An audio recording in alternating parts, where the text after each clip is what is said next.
26 April रोजी मतदान घेण्यात आलं. या मतदानाची टक्केवारी पाहता अमरावती विभागातील 4 लोकसभा मतदारसंघात दुपारी 3 वाजेपर्यंत सरासरी 42.66% मतदान पार पडलं.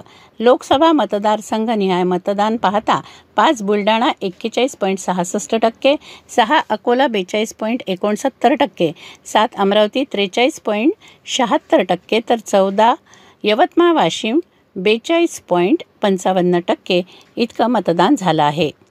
लोकसभा निहाय मतदान 3 वाजेपर्यंत पाहता वर्धा येथे 45.95%, अकोला येथे 42.69%, अमरावती येथे 43.76%, बुलढाणा येथे 41.66%, हिंगोली येथे 40.50%, नांदेड येथे 42.42%, परभणी येथे 44.49%, तर यवतमाळ वाशिम येथे 42.55% इतकं मतदान झालं आहे. महाराष्ट्राचं 3 वाजेपर्यंतचं टक्केवारी 43.1 इतकी आहे.